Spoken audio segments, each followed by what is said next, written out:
best wishes for good health, progress, prosperity, and greater resilience in 2019. I thank the good Lord, Mr. Speaker, for his grace and mercy, and the people, of course, of St. Peter's constituency, in particular the people of Antigua and Barbuda in general, for the privilege of serving, again in our nation's oversight body, which is an oversight body for national affairs.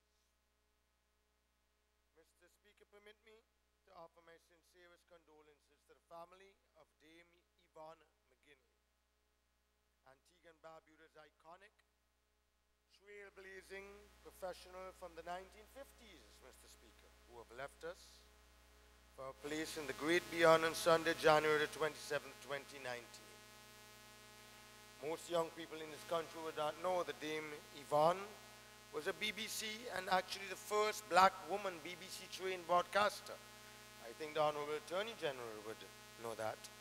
But she epitomized exemplary human capacity to forge a way for small island states like ours in the global community.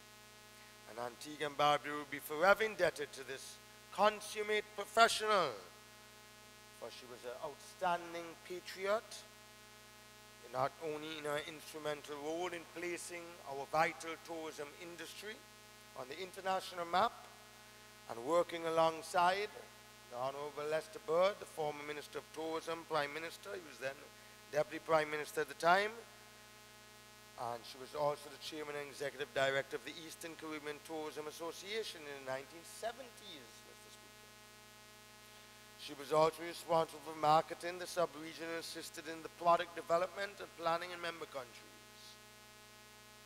As the Prime Minister said, and I don't need to repeat it, but in his press release paying tribute to her, Mr. Speaker, her cultural group, the Community Players, was very dear to Yvonne McGinley's heart, and they toured the entire world showcasing the artistic and the cultural repertoire of our Twin Island nation. She led performances to the United Nations, to the United Kingdom, to the halls, the great music halls in the London, New York, elsewhere. And as I've said, she worked with the Honorable Lester Brian Bird very closely. But even before Lester Bird, she worked with our first Premier and then Chief Minister V.C. Bird, the late Edie Hill Tibu, John Ferdinand Shaw, and the late Morris J. Michael in bringing Carnival to Antigua and Barbuda. She was one of the first members of the Carnival Committee. And in January 1984, the Minister of Tourism of Antigua and Barbuda, the Honorable Lester Bird, appointed Dame Yvonne as the first Director General of Tourism of Antigua and Barbuda.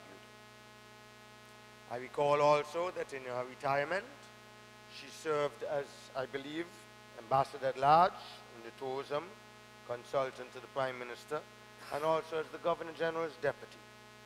But the fact is that Dame Yvonne McGinley was quintessential.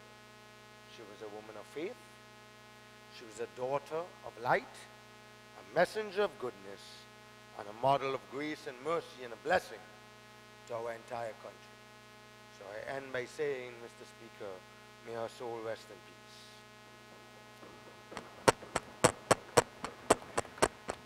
Now, Mr. Speaker, permit me to turn to the budget statement. Much have been said by the ministers on the front row and also on the opposite aisle. I heard the Honourable Member Barbuda earlier today waxing eloquently. But, Mr. Speaker, let me say at the outset that the Honourable Member Barbuda, we know he can speak well, he's an intelligent member. He's been in the House many years, he served. But you don't have to lie to try and be better than anybody else. And I will expand that later in my presentation. You all know that he's sulking because he wanted to become the leader of the opposition. But Howard Lovell decided that the people of Old Road voice must be heard. And, you know, he's not going to put BPM leader, both Howard Lovell and Baldwin Spencer, to become the leader of the UPP. They're a separate party. So you don't have to lie, but I'll go into that. I want to say at the outset, though, Mr. Speaker, that the budget statement that was presented to this Honourable House by the Honourable Gaston Brown, the Prime Minister and Minister of Finance and Corporate Governance, and it was delivered in this Honourable House on Thursday, January the 17th, 2019, is an excellent report. Excellent, no two ways about it, on the success stories that have characterized the democratic governance of Antigua and Barbuda. And I say democratic governance because from 2004 to 2014, what we had, Mr. Speaker, was a dictatorship under the UPP. And in democracies under the stewardship of the government, of the people, by the people, for the people, it is always, Mr. Speaker, the enduring wish of the people that those chosen to steer the ship of state will always be caring. Like my dear friend from St. John's Rural South, it's a labor of love. You've got to love and have love in your heart and care for the little man. And people elect you to be visionary also, creative, innovative, competent too. We have a competent, every single member of this cabinet. We heard the Honourable Member for St. Mary's North deliver his progress report on the Ministry of Health. And persons capable, Mr. Speaker, of delivering on the agreed objectives for national growth and development. And when the people of Antigua and Barbuda, Mr. Speaker, voted to end the 10 years of suffering and 10 years of struggle with all the taxes, the borrowing, the splurging, the jelly walk sidewalks, and Mr. Wetzel will come and tell us, the roads that we do not know what we paid over $1.2 billion for. And that was the model of the United Progressive Party. There were great expectations when the people voted for us, that the Antigua and Barbuda Labour Party would successfully lead the transition to better days. That's what they voted us into office for. But no one ever dreamed that, especially given the deep hole into which the deep UPP had dumped this economy, that so much, Mr. Speaker, could have been done for the transformation to a more prosperous and resilient nation in 5 short years. They had 10 years. They had 2 terms. In fact, over 5 years, not even 5 years as yet. It's 4.5 years, I believe. But lest we forget, and I wanted my presentation to remind the people of this country, for all the naysayers, all the rage horse that are out there every night saying nasty things about the members of this government, lest we forget the dark days of the UPP, Mr. Speaker. Because I well remember the days, Mr. Speaker, when our repeated advice, we sat over there, the Honourable Member for St. John's City West, now Prime Minister, the Honourable Attorney General for Rural South, the Honourable Member for St. Philip's North, and your humble servant, and we warned them about prioritizing job creation and protecting disposable income as a primary driver of economic activity.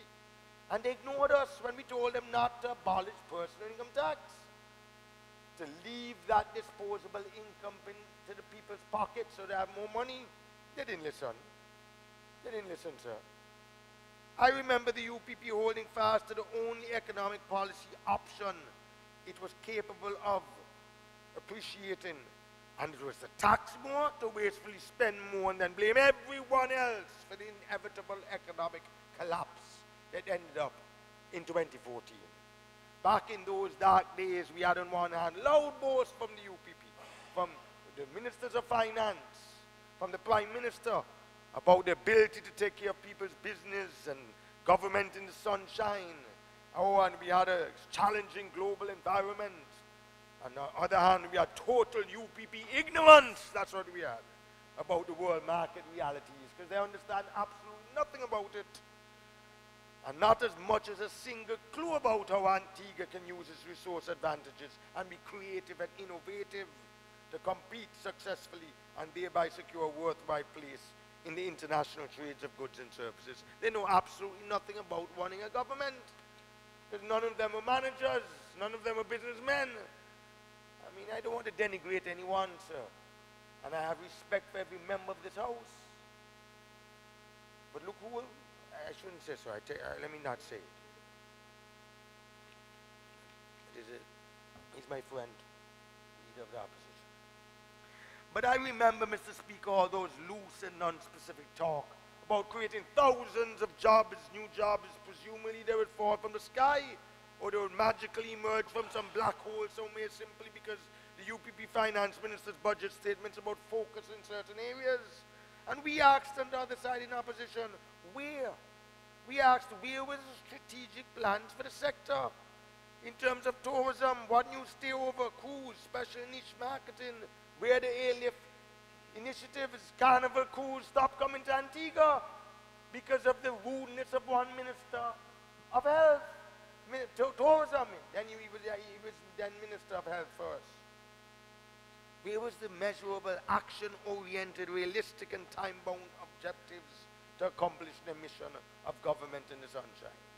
And under the UPP, we saw levels of incompetence that would not qualify, Mr. Speaker. It wouldn't qualify to weigh rice and sugar at Epicurean supermarket, first choice or bargain center that about to close. Projecting false deficits, that's all what they did, and fake surpluses.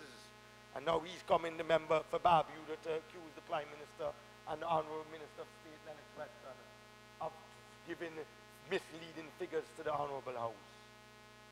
They were the ones who had fake surpluses on the government's current account, year after year, year after year. And the annual budget statements came, with lovely, beautiful, flowery themes like agenda for change, foundations for fresh starts, gearing up for growth, pillars for progress, and sound policies, sure success. Flowery words, Mr. Speaker, with absolutely nothing behind them, no substance. Excuse me. But we consistently warned the plethora of ill-advised policies and unapologetic big government posturing would derail the economy. Because that's all they know to do, big government, employing people and their cronies and giving out contracts.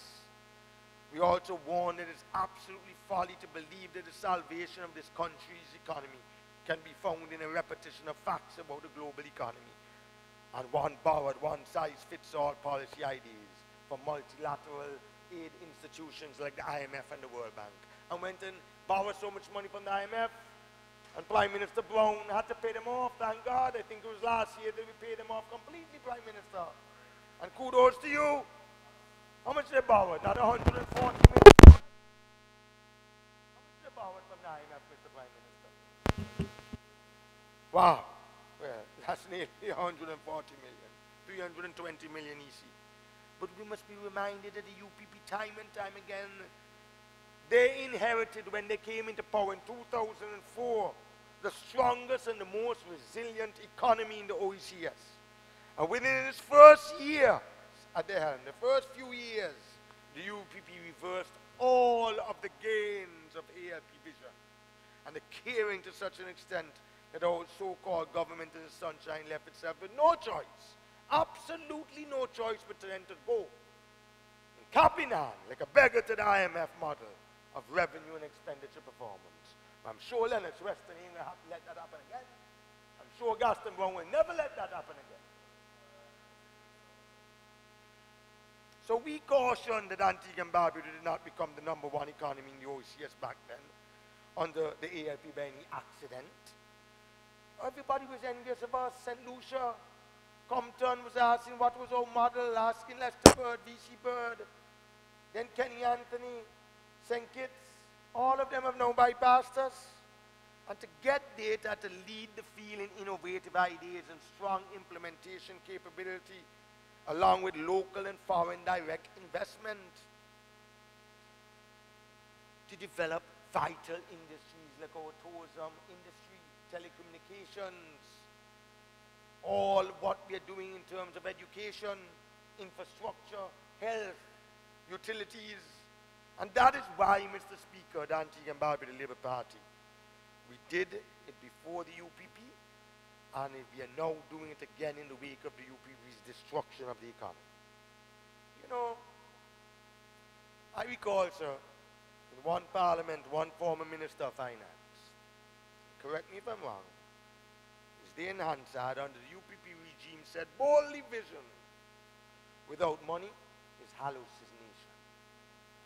Can you imagine that? Boldly vision without money is hallucination. So when V.C. Bird had the vision, Mr. Speaker, that China was important, I hear now the former Prime Minister, Mr. Prime Minister, the Honorable Baldwin Spencer saying, is he negotiated, he agreed to give the Chinese the land out here at Rising, and it was in the pipeline. But everything is in the pipeline, why didn't he do it? Can you imagine, he was saying so on Observer Radio, that he, yes, Baldwin Spencer said that he was the person who negotiated with Chinese to have their embassy here, but the only difference is that he was going to sell them the land and you give away the land. And so what if you give them the land? No, I'm serious, go and get it, go and get it, go and get it. He said it. Yes. But what the point I want to make is when V.C. Bird had the vision that China was important and would be of benefit in the long run, he, according to the minister, when V.C. Bird had the vision, he was hallucinating. When V.C. Bird said, Mr. Speaker, there must be one China. No, he was saying, he said, no, he didn't say they're fighting. He said he was negotiating with them. They built an embassy in Antigua, but the only difference is where he would have sold them the land, and he don't know why you have given them the land for free. Well, that tells you what vision he has. Correct. When V.C. Bird, according to this minister, was hallucinating, V.C. Bird, though, had the vision to buy back the land from the plantocrats. He had no money. He had no money when he walked into Barclays Bank in England. Moody Strode never thought he would do it. When a poor child dreams of becoming a doctor, Penny Bank, Antigua Commercial Bank, dreaming of becoming a big billion-dollar bank today, that according to our previous Minister of Finance, that was hallucination. That, Mr. Speaker, is what was wrong with the UPP government. It had no vision. It had no brains. It had no sense. Just simple greed for dollars. And as I said in the 2010 budget debate, exactly 9 years ago, the first thing we needed to understand was that the problem was not the crisis outside of Antigua and Barbuda. The problem was the crisis within that was suffocating our ability to cope. It was a crisis of leadership, incompetence and management, indifference that began and ended with the self-centered, bungling administration of the UPP. And now they want to criticize us. And through it all, what happened? The economy suffered, the people suffered, Antigua suffered. Well, we say today, never again. Never again. Because we have enlightened economic leadership now and good governance. Enlightened economic governance. So is that working? Yeah. Got me? Yeah, it has a bus technician. So take it off? Yes. Sorry, Mr. Speaker. But as I commend the Prime Minister, the Honorable Gaston Brown, and his brilliant Minister of State in the Ministry of Finance, who was my teacher at Sunnyside. Wake up, man, Mr. Weston. You eat too much food at lunch? He was my teacher.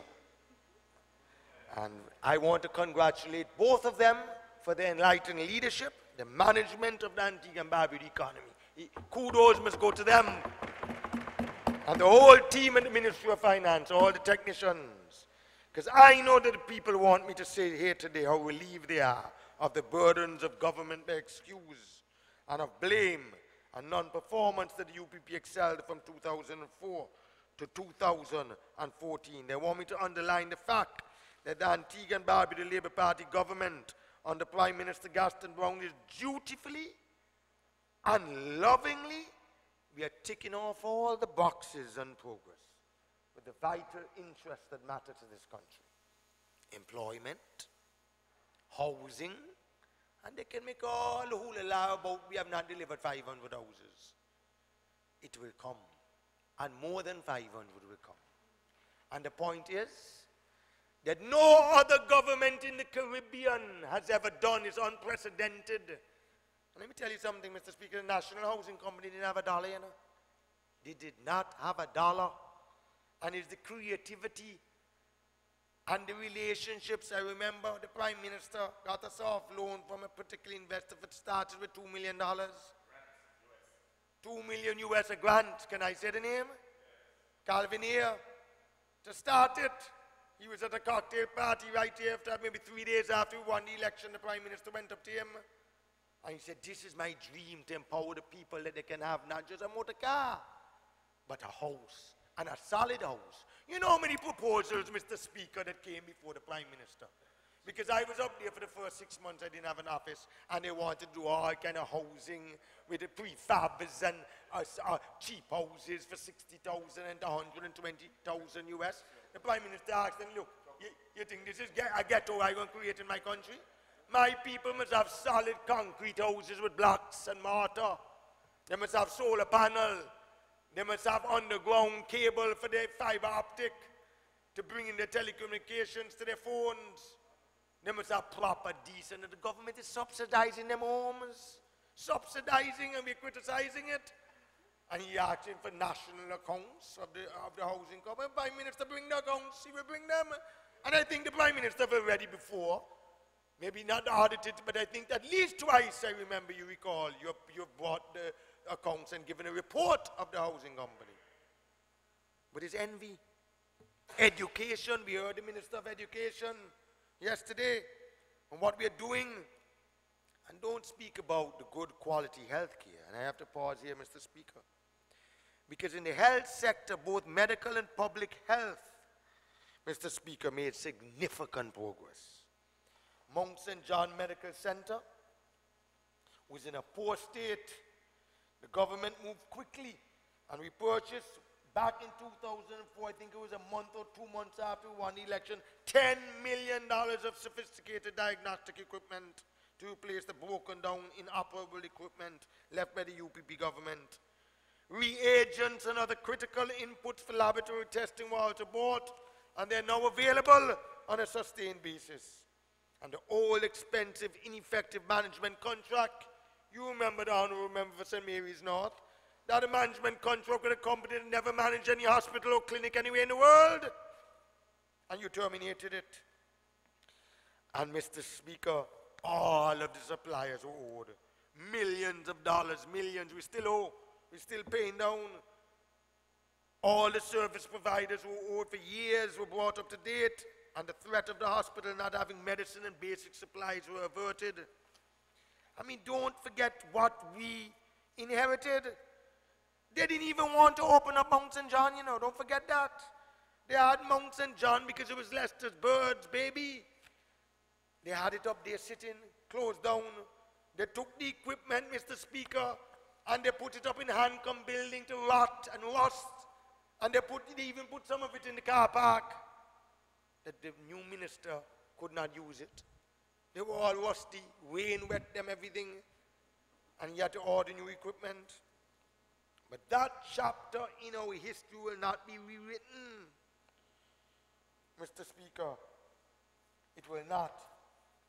They even wanted to sell to someone, to a private hospital, but that didn't work. They wanted to sell Mount St. John. Can you imagine that? That is a fact. I'm looking back at my notes here, Mr. Speaker, from 2009, when John McGinley got up in Hansard, is there. They wanted to privatize that, not just the management, but they wanted to sell the asset. Then they decided to lease it for the purpose of operating along the lines of a private hospital for the rich and famous. And Harborton and his healthcare horrors will be for the poor people of Antigua and Barbuda. They didn't want to open it. But to that end, the minister, along with some of his supporters who knew absolutely nothing about hospitals, decided to spend millions of dollars on refurbishing Harborton Hospital. Can you imagine? They went and spent millions of dollars. And let me say this, Mr. Speaker, we must not forget the days of Kemi Farrell, Ralston Joseph, and I'm not going to go into details, Winston Grigg, Carlton Sanchez, the 80-year-old boy who was told at Harborton that he had appendicitis and they operated him, they killed him. Mr. Speaker, these are facts. These are facts. What about the 13-year-old boy who showed up at casualty 3 days in a row during the last 2 weeks complaining of pain, and on the fourth day the doctors advised that he be given Adamon. Can you imagine that? She died shortly after. I mean, let me tell you, it's case after case after case. There was a case of Grace Farman. His sister's a nurse who was in an accident. He had to be taken to the hospital to be operated on immediately. The operation took place the following afternoon, which time it was too late. The young man died on the operating table. Died. Kemi Farrell sustained a stab wound to the abdomen. Back then, he walked into casualty by himself and was totally ignored for hours until he collapsed right near the door and died. You think that could happen under the watch of Malwin Joseph? Never, Mr. Speaker. Never. So lest we not forget, and that's why I went and dig up my notes here this afternoon. And I could go on, but time will not permit. But I just want to take this opportunity to commend my colleague. And not because I want my clinics done. I'm not fluffing him up. I come into that. But I want to commend my colleague, the Honorable Member for St. Mary's North, on the job that he's been doing to revitalize the health services of this country. And I'm serious. And all his proactive initiative in leading the way in the Caribbean, in environmental management also. But before I get to the environmental management, I want to also thank him for bringing Dr. Albert Duncan, who is one of the best surgeons I have ever seen or spoken and been all over to the best hospitals. Joey is excellent too, but I'm saying Dr. Duncan is good too, Mr. PM. Doctor, the truth is, and I'll say, Joey can refute it, Dr. John brought Dr. Albert Duncan down to my home to introduce him to Lesterbird 16 years ago. They were both trained at Columbia. So Joey can't say nothing negative about Dr. Duncan. Dr. Duncan is an excellent doctor, and we are fortunate to have it, Mr. Minister. But when it comes to environment, you're leading the way. You're leading the way. You banned, you do it first. You got a lot of flack, even from the business community. A lot of my family for banning plastic bags and styrofoam containers. But you're leading the way, not just in the OECS, but in the Caribbean. And I want to commend you. You're the best Minister of Health this country have ever seen. You didn't want it at the beginning. But I want to tell you, I'm not the Prime Minister of this country, but I'm sure you're not moving there for the next 15 years. But in all seriousness, you are doing an excellent job, you and your team, sir. And you know why, Mr. Speaker? Because he has a heart. He has a heart of labor. He has a heart of love, of compassion. All the members on this side. Not of greed, not of corruption, not of cronyism. He's not an elitist like the former Minister of Health. The red one I'm talking about. And the other black one never even went to work. He didn't go to work. My dear good friend Wilmot. He was in perpetual retirement. Anyway, I now turn, Mr. Speaker, to reliable water and electricity supply. And in the area of public utilities, what did we inherit? We inherited a disaster. Bills, bills, bills everywhere. We owed everybody tens of millions in arrears. And suppliers were about to leave us without water, light, and gas, while the UPP government wasted over $50 million on the head office. Don't forget that. Sir Robin, where you sit, over $50 million, Clavis Joseph as the chairman of APU wasted. On the head office, public utilities in this country degenerated into bankrupt, fossiled dinosaur. They didn't close down Tango, Sir Robin. They didn't close it down. Anything was wrong with it? All right. Line loss for electrical power and water were record high. No audited statements. None were presented to this Honorable House for 10 years. Every single year since 2014, the Honorable Member for St. Philip's North, Sir Robin Yearwood, brings his audited financial statements for anybody to scrutinize.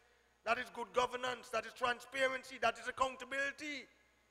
They passed the legislation, the trilogy of legislation of good governance, the UPP. They implemented any of it? Not one thing. But you know why, Mr. Speaker? No audited statements were presented for 10 years under the UPP. because they had to cover up huge losses and divergence of funds and residual arrears, accounting gymnastics. That's what I want to tell the member for Barbuda when he said that we are baffooling people and telling them about figures. That was accounting gymnastics under them. And the government use of utility services was used as a residual to plug the gaping hole of incompetence, mismanagement, and cash pauperization of the APUA Corporation. It was bankrupt. It was bankrupt prior to 2014. And then came Minister Yearwood to the rescue. Let's give the man some kudos, man. You've done a great job in 4.5 short years.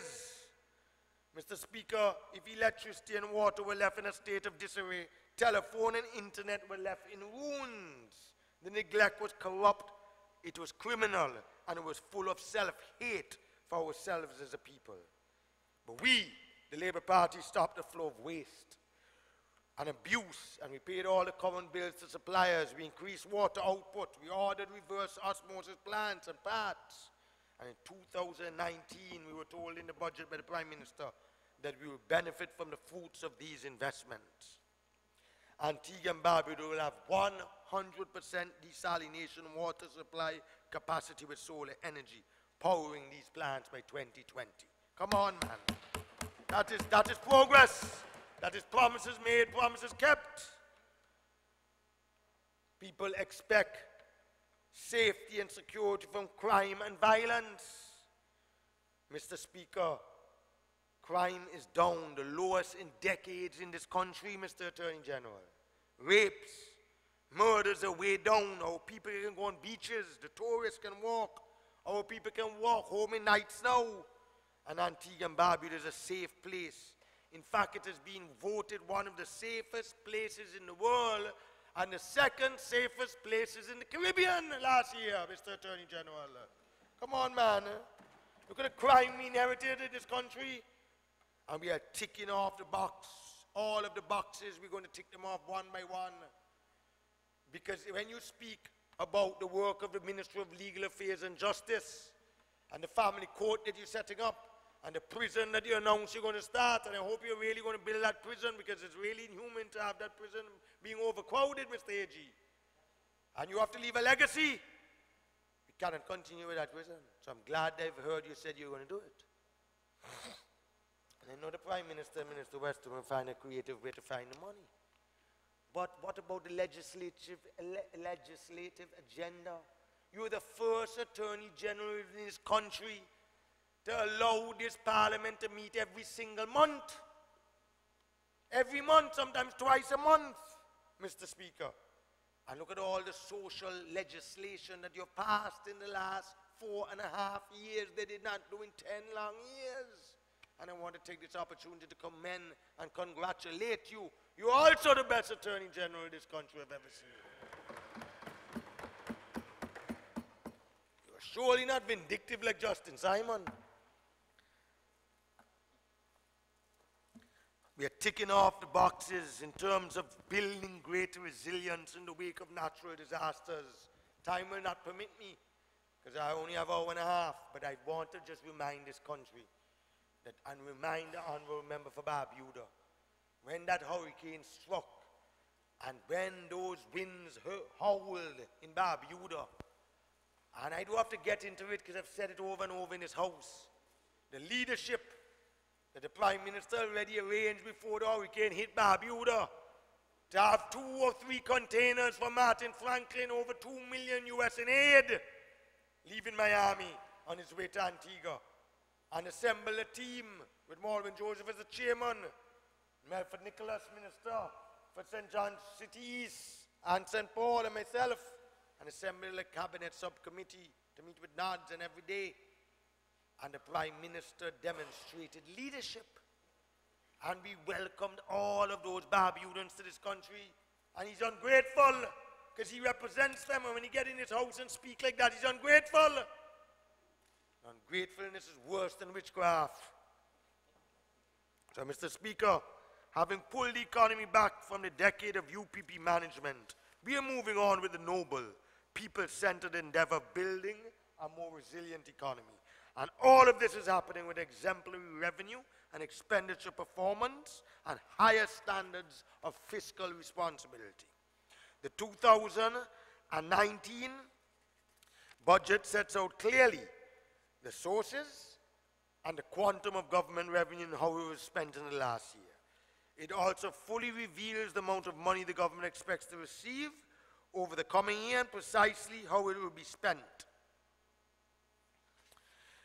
This is important, Mr. Speaker, because the government revenue is the people's money, and the people have a right to be informed, and the government has an obligation to inform them. There is no question that the Honorable Prime Minister did just that. No money was misapplied. None. They can't accuse this government. Not a cent was misused. No dollar was misspent. It was no laundry list of wishes and empty promises. It set out each forthcoming project in detail. It stated the amount of money that would be invested, and it identified where the money was coming from. And it set, Mr. Speaker, dates by which both the public sector and the private sector projects would begin in its budget cycle. And that, Mr. Speaker, is transparent and accountable government. And if we had such a government in the UPP years, from 2004 to 2014, we would have been able to track the monies received and follow how those monies were spent. But up to today, it is impossible to see value for the money that the UPP spent. And I will remind this House again that when the UPP took office in 2004, they imposed personal income tax and the ABST tax on the people of this country. They had more money at their disposal than any previous Antigua and Barbuda Labour Party administration. They had abolished income tax. They were preferring to leave money in the pockets of the people. What we know is that money was collected and money was wasted. Let us look at one example whose horrible legacy is making us suffer today, that I'm sure the Honourable Minister of Public Works, the member for St. Philip South, have migraine headache every day. Because the UPP spent over $1.4 billion on roads. But look at our roads today. Where are those roads? Where's this $1.4 billion? All across this nation, except in those areas that this government was finally able to tackle in the last 3 years or so. Because we couldn't do it in the first 2 years, we had to pay all our debt. That the roads are an utter and complete disgrace. So, Mr. Speaker, the 2019 budget statement documents that in this era of the ALP government, Antigua and Barbuda has been making more money, spending the people's money more prudently on the development priorities of the people, and accordingly we have enjoyed 5 straight years of economic growth. And I don't care what the member Barbuda said earlier. In 2018, according to the UN's Economic Commission for Latin America and the Caribbean, ECLAC, the Antigua and Barbuda economy led the Caribbean region with growth of 5.3%. If it was a projection, it wasn't Gaston Brown's projection. If it was reality, it's not Gaston Brown's figure that he imagined up in his head. It's ECLAC said so, so go and question the integrity of the ECLAC figures. And this accomplishment in particular, it is impressive. Because when you compare it, Mr. Speaker, to 2% in Europe, 2.1% in Canada, 2.9% in the US, and 3.7% across the world economy, 5.2% is impressive. And even if it's 4.2%, we're still ahead of the game and ahead of all the other islands. Okay? Even if ECLAC is wrong and it's 4.2%, which other Caribbean territory enjoyed 4.2%? So they're not Gaston Brown's figures. They're ECLAC figures. So let the member Barbuda go and question ECLAC and stop imputing improper motives. Because that's what he did this morning. This afternoon, I should say. And in the last 5 years, he should examine under the UPP from 2009 to 2013. And this is a fact. And these are figures that I got from the central bank and from the IMF that he quoted this morning, he said we should go to the IMF, that from 2009, Mr. Speaker, to 2013, the economy declined an average of 3.6% per year. And in the first 5 years under the Antigua and Barbuda Labour Party, from 2014 to 2018, the economy grew by an average of 4.5% per year. So compare them. A decline of 3.6 as opposed to growth of 4.5%. Income per head of our population increased from an average of $36,569 between 2009 and 2013 to $43,268 between 2014 and 2018. How did that happen? It happened by magic. From $36,569 to $43,269. That means, Mr. Speaker, money in the hands of the people increased by an average of 20% per year since the UPP left office. I mean, come on. That is good fiscal management. That is creative. That is innovative. That couldn't just drop a manna from the heavens, 20% per year. Several thousand new jobs were created, although the private sector and the hotels and the big projects have not gotten off the ground. Still, the government was able to create several thousand new jobs. They were created between 2014 and 2018. And the Prime Minister promised us that between 2019 and 2020, we'll have an additional 2,000 jobs. So unemployment is being progressively reduced as a result of the pro-employment policies of this government. The improved economic performance over the past 5 years as a significant reduction in the nation's debt to GDP, because this is what the IMF and the World Bank, when they do their Article 4, they look at the nation's debt to GDP ratio. And when they left office, Mr. Speaker, it was 102%. 102% in 2009. And now what it is, Mr. Speaker, in 2018 is 74%. I mean, come on, man, 102 to 74%. This ratio is projected, Mr. Speaker, to reduce further to 72% in 2019, an additional 2%. Mr. Speaker, we cannot forget that we nearly owed $100 million in arrears to key creditors when we took office in 2014. As I said, we owed everyone. We owed the IMF. We owed the Chinese government, the CDB, the World Bank, the Kuwaiti Fund. In addition, we owed the nurses, we owed the workers, we owed all the civil servants. The local banks were down on us, the suppliers. I remember, I sat in the Prime Minister's office. He told Gregory Georges that if they don't deliver the gasoline, tell the man up in Geneva that we're making persona non grata. Even if in APU you have to issue a bounce check. You have to deliver the gasoline because we were bankrupt. APU was bankrupt and APU could not pay for the fuel. The water company, Semcorp, Ericsson, so many others, arrears upon arrears upon arrears. And we were about to be left with no light in this country, no water. And they're blaming us now for the water situation. Compare the water situation when they were in office today and the progress that we have made. I'm not saying it's perfect today, but we have ordered 3 and installed 3 desalinating, reverse osmosis plants. And I think the Prime Minister said you'll have a 4th one coming online from the Japanese for the agriculture and the farmers. I mean, we would have had no water, no gas, no hospital. We would have been blacklisted on the world financial markets as a pariah nation. And we corrected most of these. We paid their rates to all our strategic creditors, and in return we negotiated $97 million port project from the Chinese. 60 million US from the CDB. Mr. Weston negotiated that to support our financial sector reform. And we got new terms of 12 years at a much lower interest rate that the airport, under the stewardship of St. Philip's North member, the Honorable Sir Robin Yearwood, with the Kuwait Fund and the Credit Suisse loan for VC Bird International. And Mr. Weston did the Kuwait Fund, I apologize, Mr. Weston. And Mr. Yearwood, the Credit Suisse loan. Your ALP team has successfully reduced the proportion of revenue required to pay the interest on government debt from 17% Figures can't lie.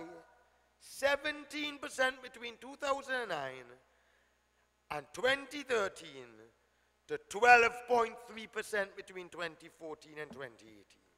And we did so by growing the economy, not by stagnant growth or negative growth, but by growing the economy, increasing government revenue and streamlining wasteful public spending.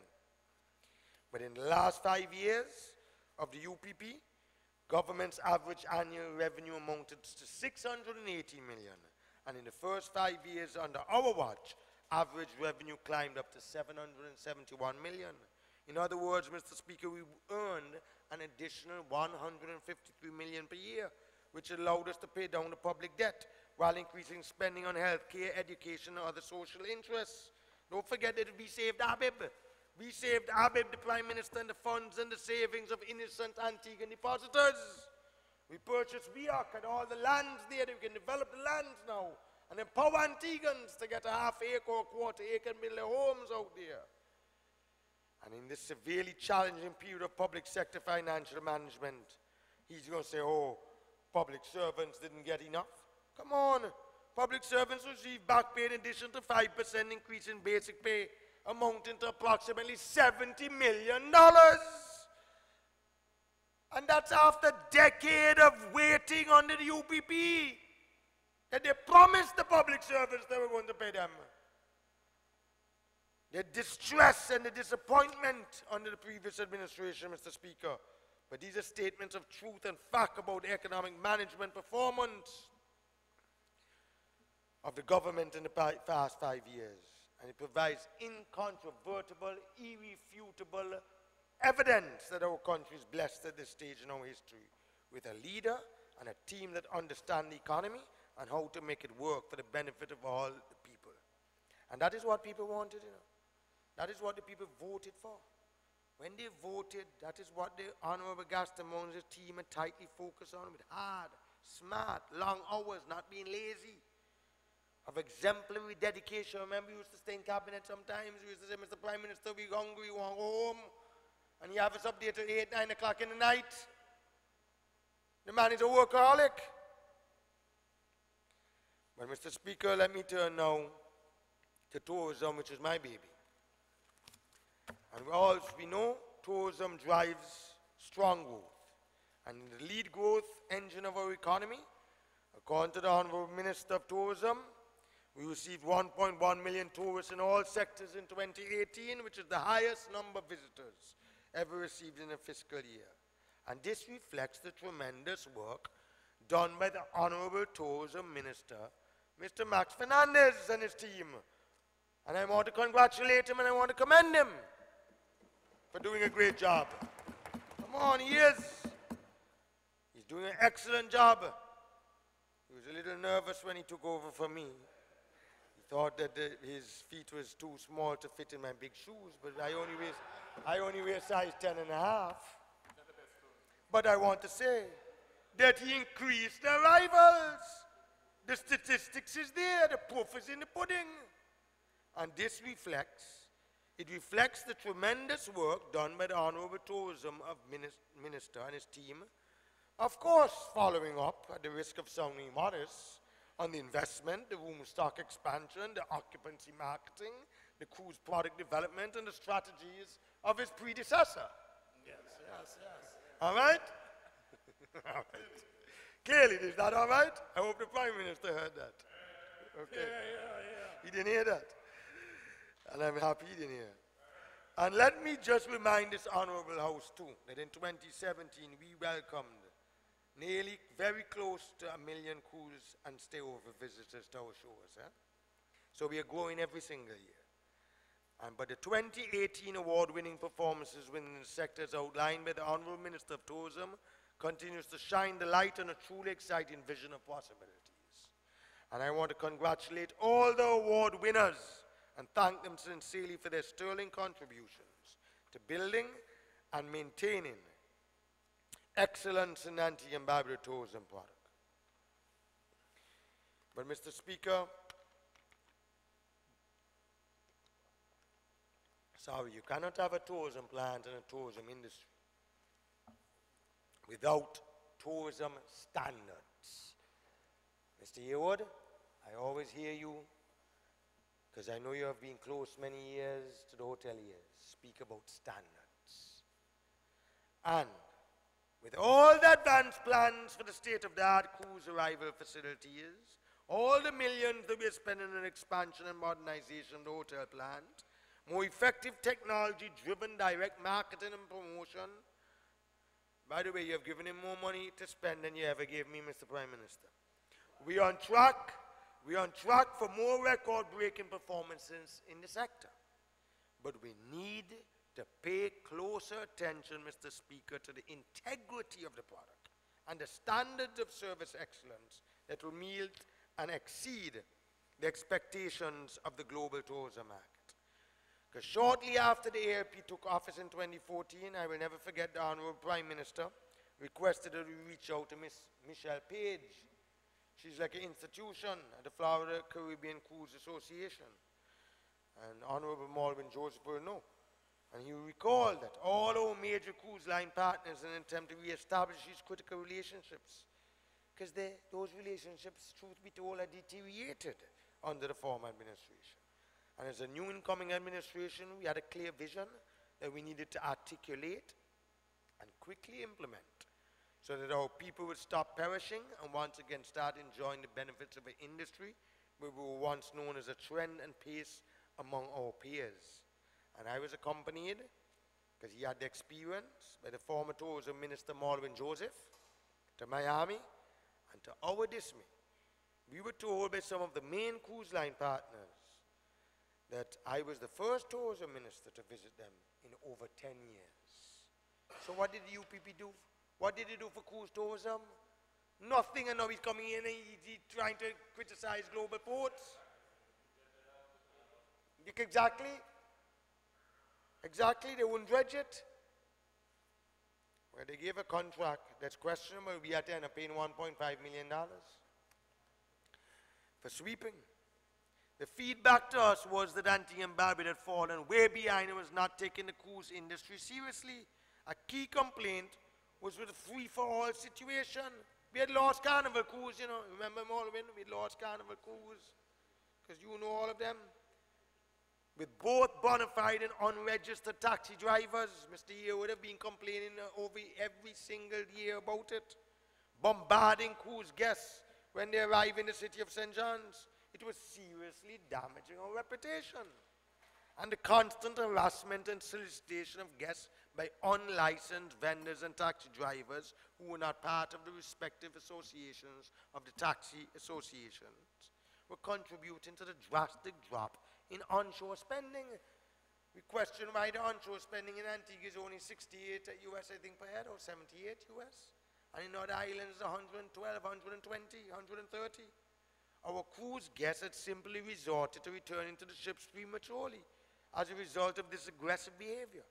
And this, as can be expected, significantly curtailed the level of economic activity in our local shops and restaurants. That the tenants had heritage, she could not pay their rent. The issue then of unauthorized vending or soliciting was also affecting the entire industry. And one only had to look at some of the reviews on Facebook and other social media to see that the situation was out of control. Many of our beaches with similar complaints from stayover visitors and local hoteliers. Our visitors were being harassed with everything from a walkathon sheet on the beach, sponsorship chips, and aloes rubbed down, and in many instances illegal substances and prostitution were also on the menu. And I'm not lying, I can show you. I can show you the guest complaints and the feedbacks. We had to do something. Something needed to be done, and done quickly, Mr. Speaker.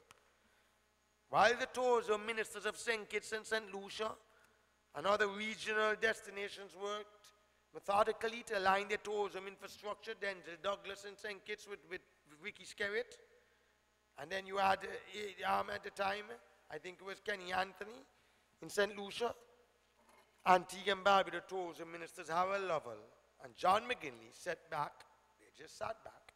They did absolutely nothing as the competition purposely passed us by My dear colleague, the member for St. John's City East, told me he didn't realize that Frigate Bay and Port Zante was so organized in terms of the transportation, Mr. Minister. And you were so impressed. But our work to correct this unfortunate state of affairs led to the creation of the Tourism Licensing Classification Act, a model legislation that has incorporated the best practice elements of tourism standards legislation in the Caribbean region. Mr. Speaker, it was developed in 2016 by a multitask committee that I set up as the minister, made up of Mr. St. Clair Solin, Permanent Secretary at the time, Paula Frederick Hunt, Ms. Shirley Nibbs, the consultant, and a wide cross-section of all of the stakeholders. We said, come, let us sit down. The representatives from the Vendors Association, the Taxi Association, the Hotel Association, and also the business and shop owners in St. John's. And Mr. Speaker, we said, come, we have to do something about this. No longer will service providers hide behind mediocrity. We cannot accept mediocrity. This act, Mr. Speaker, will enable the ministry to hold all tourism service providers accountable. It's a very serious piece of legislation to deliver an acceptable standard of service. Better than any international acceptable standards. And in this regard, approximately 12 tourism inspectors will be recruited and trained to check and audit our service providers. Even the hoteliers. The hotels have to be graded. They can't be advertising that they're 4-star and 5-star and they're really only a 3-star. You know, in terms of health, safety, all of that.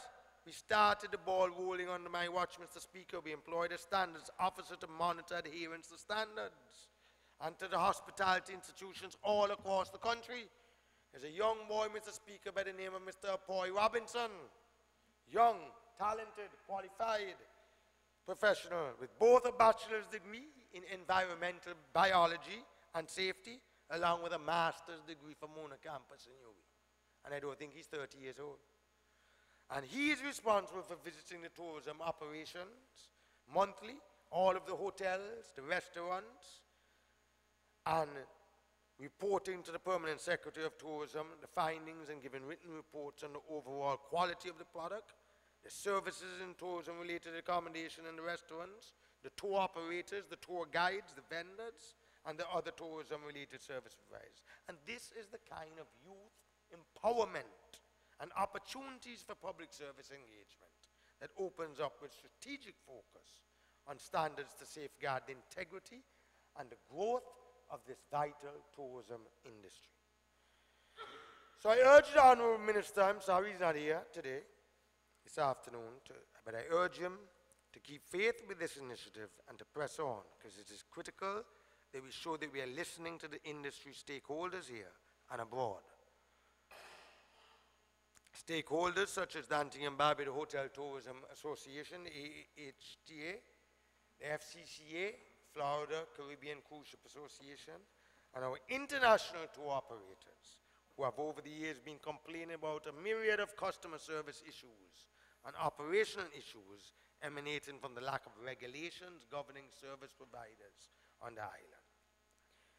This act is not envisioned in any way, Mr. Speaker. I'm speaking, Mr. Minister of Tourism, about the Tourism and Business Licensing Act. It is not envisioned in any way to act as a barrier to entrance into tourism. However, it is designed to bring all areas of the product to an internationally acceptable standard.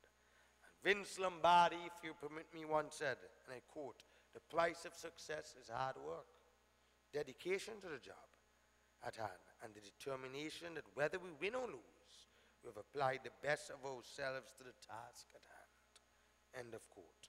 And we have worked hard to bring about this drafting of this critical piece of legislation. It will revolutionize the way tourism operators ply their trade and will significantly reshape the face of our tourism product for the better as we go forward. But while the bill for the Tourism Licensing and Classification Act, the standards is before Parliament passage into law, Mr. Attorney General, it was on the order paper for almost 1 year and 4 sittings, Mr. Attorney General, only to be removed on every occasion, sir. With the greatest respect, that is certainly not good enough. And I know the Minister of Tourism wants this act to be passed so we can have standards and we can be a model. What we did, we extracted, Mr. St. Clair Salin and all the rest of the team extracted the best from Bermuda, Turks and Caicos and Kicks, Jamaica, so we can have a model legislation, Mr. Minister. And through you, Mr. Speaker, I'm asking the Minister to insist in the public interest of safeguarding tourism as the backbone of our economy, that this bill is taken through all 3 readings and passed at the next sitting of Parliament. It has been on the order paper for too long, Mr. AG. So I have your word. Thank you, sir. Finally, on tourism, Mr. Speaker, I want to remind the Honourable Minister, please don't forget the small properties, sir.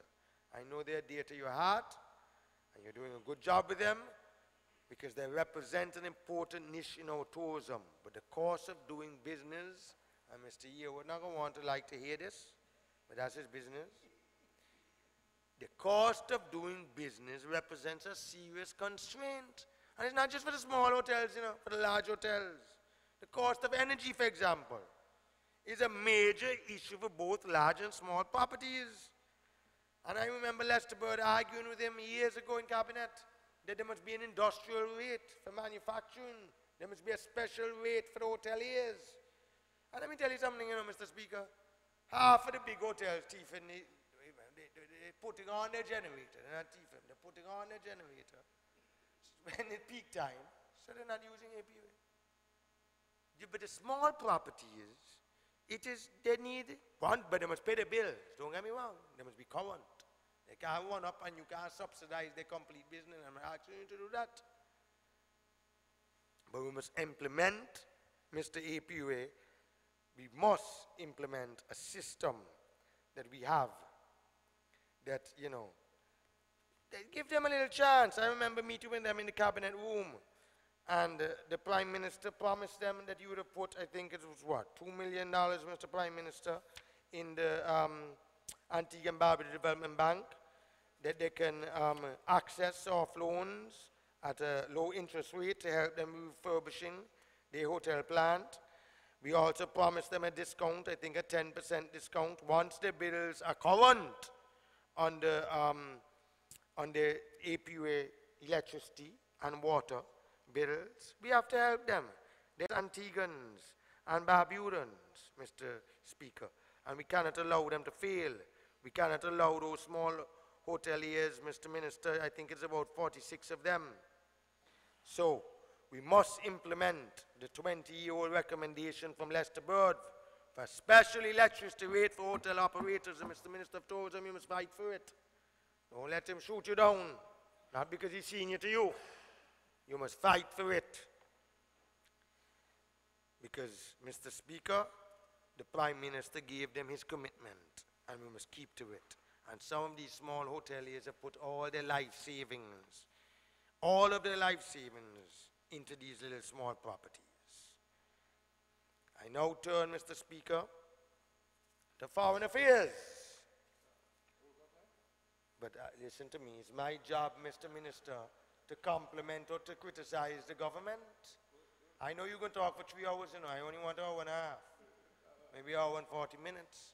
But it's my job to do that, to say where the government is going right and where they're going wrong. Don't even think about it. You said I have an hour and a half. Don't think about what, sir?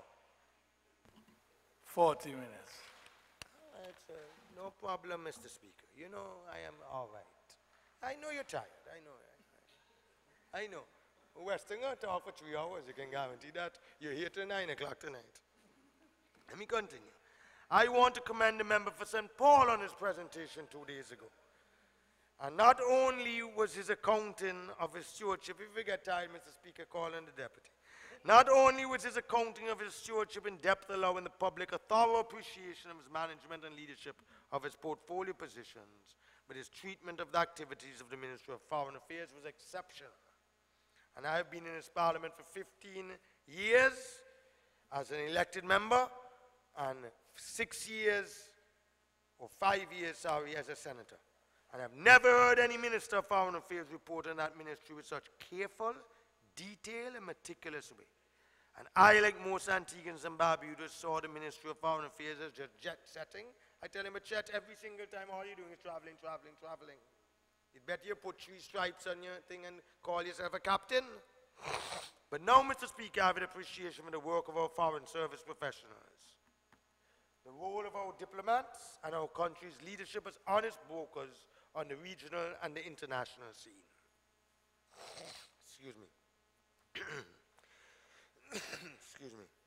Mr. Speaker, there can be no doubt that our foreign policy management is in good hands and our country's representation in the several regional and global flora is solid and respected. And I particularly wish to commend the member for St. Paul on his highlighting the key development contributions from the People's Republic of China, Japan, Cuba, Venezuela, South Korea, among others. Also, his report on the new developments in the immigration department were also indicative of a modernization process which is necessary as our country maintains relevance as a tourism-based economy, and it puts immigration officers at the front gatekeepers. So I commend and I support his vision. Mr. Speaker, I'm hoping that members of our commercial sector listen to the Minister's comments about the changes in global trends, and more particularly the advent of online shopping, because it's having, Mr. Speaker, is beginning to take steps to modernize their operations. They better start. Because soon from now, people aren't going to go to shoe stores and clothing stores downtown making order everything on Amazon and have them delivered, bringing them in line with new international trends. But however, most of them, Mr. Chairman of the Cabinet Subcommittee of Finance, they're not paying any duty when they come into the country. You have to plug that loophole. They're delivered to post boxes, and they clear them, and no duty. And it is not fair to the other businessmen that have to pay their duties, pay their taxes, property tax, electricity, and telephone is not fair. But, Mr. Speaker, I now turn to the telecoms challenge. I want to turn my attention now to the telecommunications sector in our country. Because for the past 4.5 years, the Ministry of Telecommunications has been making the case for reforming the legal and regulatory landscape affecting telecommunications in Antigua and Barbuda. And on each and every occasion, the efforts have been thwarted in favor of protection of APUA telecoms. But, Mr. Speaker, we all know that we are nationalists, and I'm sure the minister is also from Antigua. He's not from England. He's not from Canada. He's from Antigua. And we all know that we have to protect APUA. But no, it is true that when we got into office that APUA telecoms was in bad shape. I said that already. But since then, no effort has been spared to give them the resources that they needed to get back on their feet to become a viable player in the telecoms market. But, Mr. Speaker, I'm afraid that the strategy of holding off on the enactment, because I was a Minister of Telecommunications, under APUA gets its act together. They got to get their act together, Mr. Minister of APUA. And by their current speed, I do not know when that will be. It's holding up the country's development. Mr. Speaker, while we are seeking to protect and reinvigorate, to bring new life then to APUA and to market APUA. I have iNet both in my house and my office, you know. But, Mr. Minister, I had to call your technicians yesterday. I'm getting 11 megabytes and I'm paying for 20. I have a dedicated line at Crosby's. I'm paying $711 and I have fiber and it's dropping out. We got to get our act together.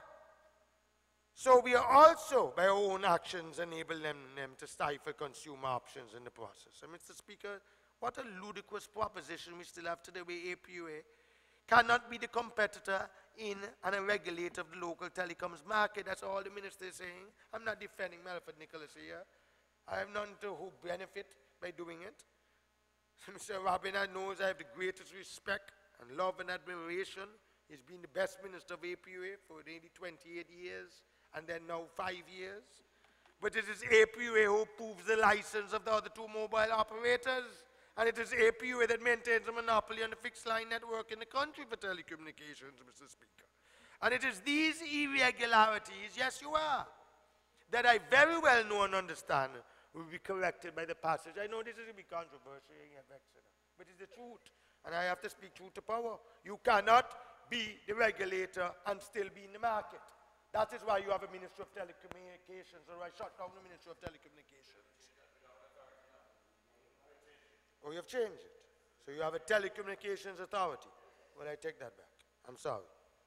But you have to pass the Telecommunications Bill, Mr. Minister. No, man. No.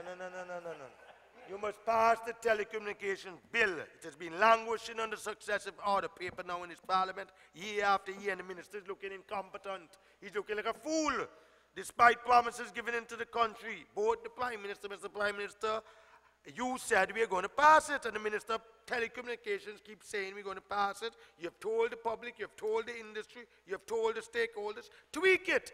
Whatever you have to do to tweak it to give APUA some kind of protection, give them. I know that Digicel was given all the preferential treatment on demand, so we know all of that. Well, correct those wrongs, but don't just blanket not pass the Telecommunications Act. Because, Mr. Speaker, the issue of enacting new and modern telecommunications with the only country that has been plaguing successive administrations as far back as 2001. When I was the Minister of Telecommunications, I tried under Lester Bird. So I can understand, and this is why I'm not arguing about it. I went through it under Lester Bird. Because Mr. Yeo didn't want it. And he's senior, and the Prime Minister listened to him. But we have to pass it. Otherwise, we're going to be laughed at. I've been before. But I am not saying wherever you're born. So is you alone love APUA? Yes, but that don't mean you mustn't pass a bill. Tweak it. Put in the clauses that you want. Protect APUA. Give APUA an advantage.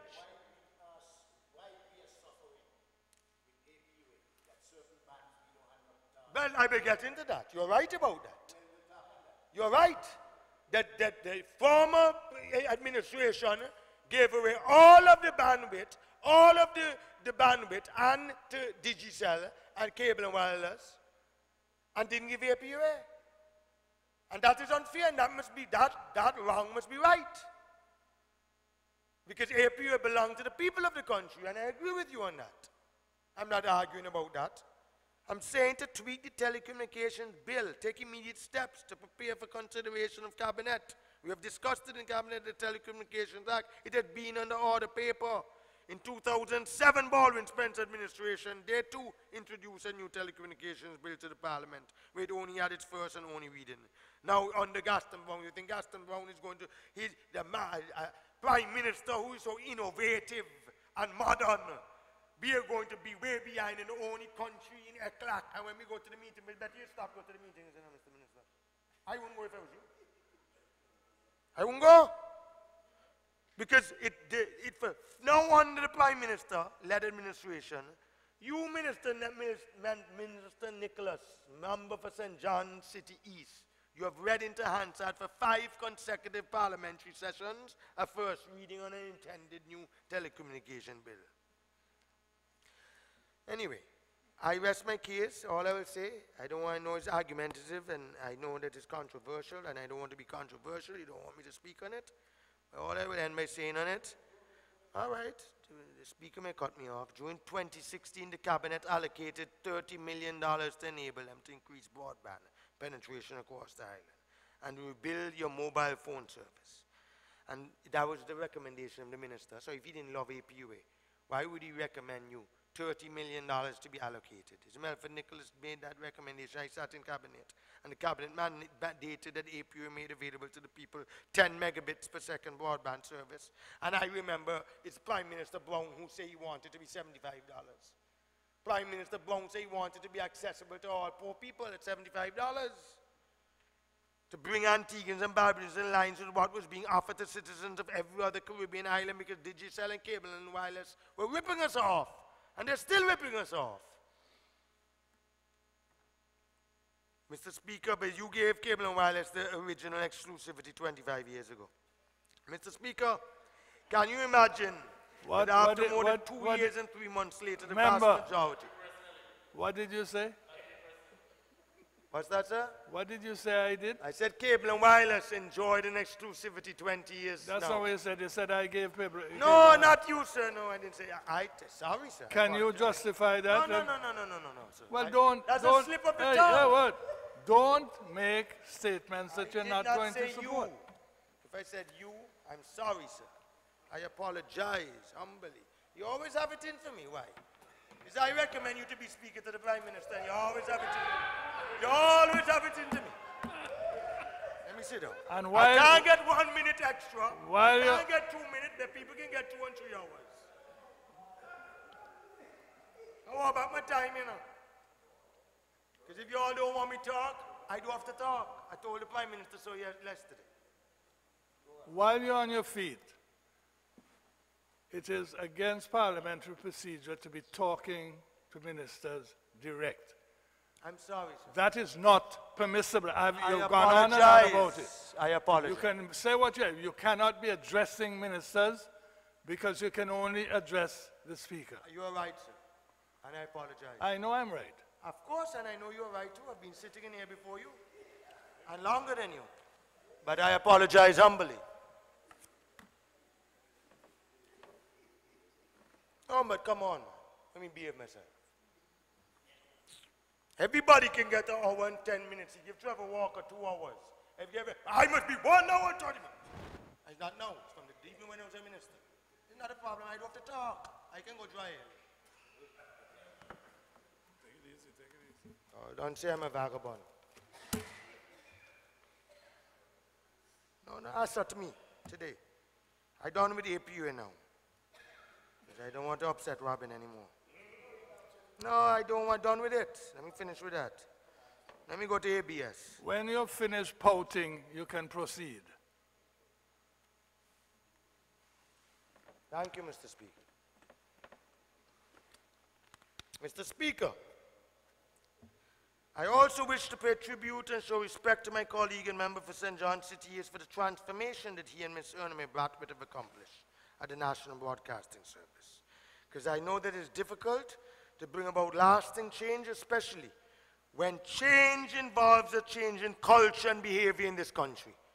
And we don't want to accept that. And Erneme is no great friend of mine, because in fact every press release I sent to ABS, and I know Minister Nicholas can vex with me, there's a perpetual ban on it, even when I was a minister.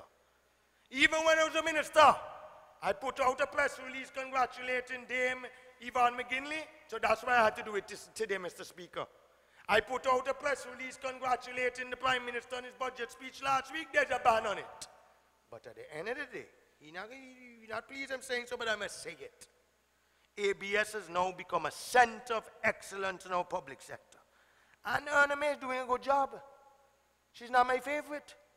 But the staff, they don't want to accept cultural change and discipline. And she's doing a damn good job, Mr. Speaker.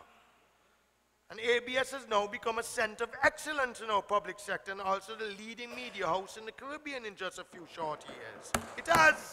It has. And I understand that the minister has plans to expand ABS into Barbuda this year, Mr. Minister. Sorry, I said I can't. I apologize. Mr. Speaker, I understand that the minister has plans to expand ABS into Barbuda this year and to build a brand new headquarters for ABS. The latter will be a fitting tribute and reward for the remarkable turnaround that they've made. And then the member for Barbuda, he's saying we're not doing nothing. Nothing. And just instead of being grateful, I have never ever seen a government in the history of this country. B.C. Bird said, leave them alone.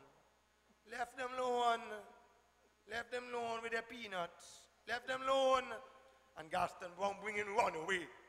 25 million US on runaway. Building road for 10 million. I can't even get a road in St. Peter's. Building hotel in Barbuda. Now we're building ABS radio television, and that ungrateful member over there don't appreciate none of that, Mr. Speaker. It can't be right, Mr. Speaker. So I therefore take this opportunity to publicly congratulate the minister through you, Mr. Speaker, on the management and staff of the National Broadcasting System for a job well done. Mr. Speaker, in the interest of time, I have to cut out half of my stuff, because I know you cut me off. The neglect of St. Peter's.